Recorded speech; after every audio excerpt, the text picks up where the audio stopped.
Hi, this is Tracy of Splash Fabric. So you want to make a stand-up pouch. It's easier than you think. Just print out 4 of the copies provided in the PDF pattern. And then I just cut them out with my non-good scissors, my non-fabric scissors. Make 4 of them, tape them together so it looks like the whole pouch. Lay out your fabrics. Now these fabrics that you pick will stay together for life. They are married now. Put them together, you can iron them. And there's my pattern. And I'm old school. I use a ruler, I trace around the edge with a pen, whatever I've got. So then what you're gonna do is make that be what you cut out.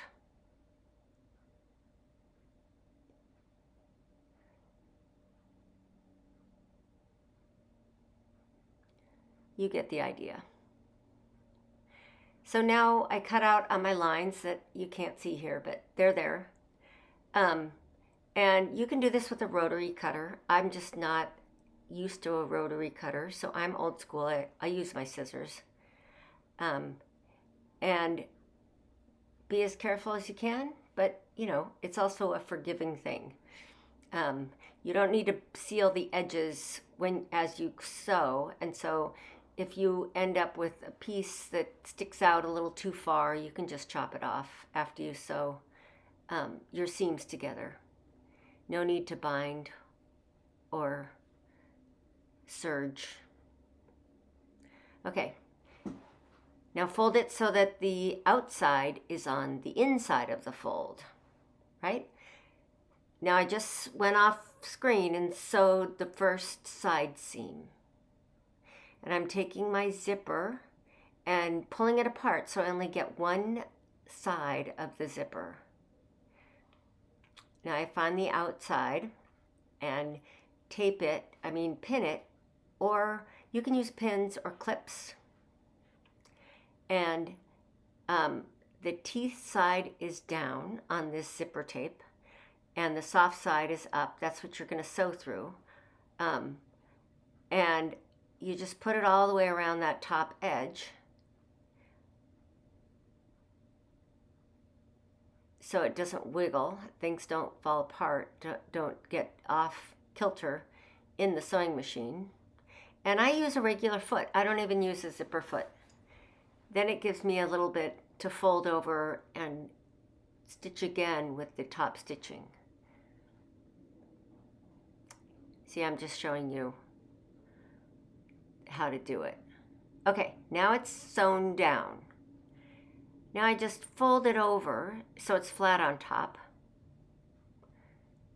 And go ahead and top stitch that right on top, and you're sewing down the zipper tape a second time, so now it's really secure. Now, this is the trickiest part of the whole thing. You're lining up the second side seam edges. And I'm cutting off those zipper tails. One should be long, and that's where you start putting your zipper pull on. And the second one should be cut at an angle in towards the tape, towards the zipper teeth, like this. Okay. Now the zipper pull, it's hard when it's this long, this zipper tape end is too long. So I'm going to chop that off.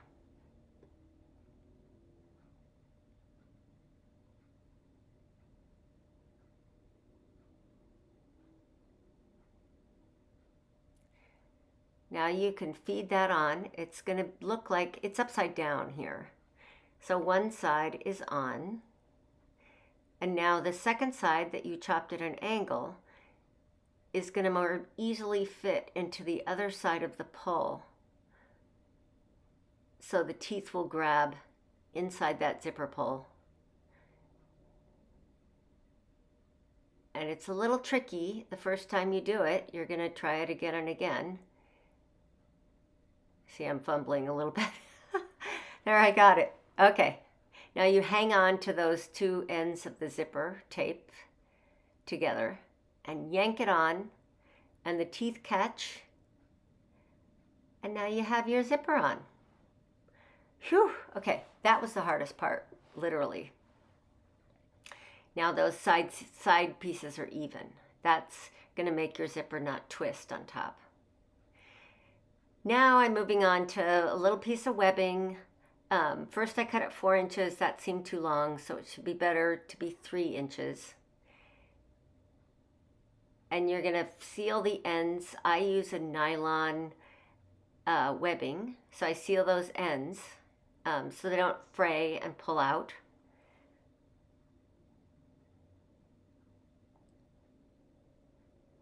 There we go. And I use these little plastic rings that are great because you can grab them in the bottom of your bag. You reach for that and pull them out. You can also put them on a hooky thing like we have on the Seattle bags. For instance, we have a hooky thing you can put your keys on. You can put those pouches on those, and then you don't lose them in your bags either. Okay, so you put that inside, that little assembly, and you stitch that side. And I just double stitch over where that webbing is, and then at the top where the zipper ends. And then that end, you don't want it dangling out around inside your bag. So I cut that off. Again, with my knot sewing scissors. If you know, you know. Okay. Now, the final step is making those box corners. So this is what makes it stand up, duh. So you sew those together. You have to fold out the box corner and stitch those up.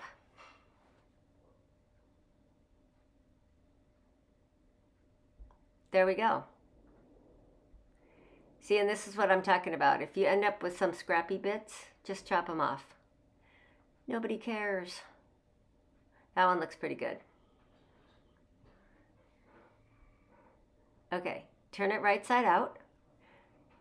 So now in this case, I have Orcas fabric on the inside, and that's Monterey fabric on the outside. And you're done.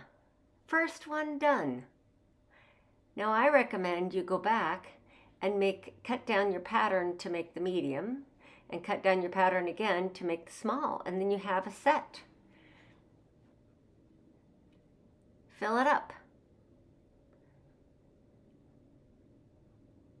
Go meet your friends for projects, or leave it near your sewing machine so you always have what you need. Look at that, it's so cute. Great ditty bag.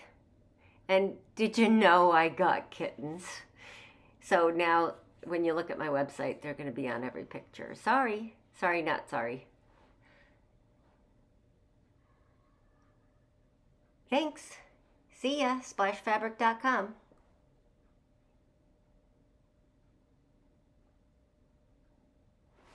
Okay, I did it.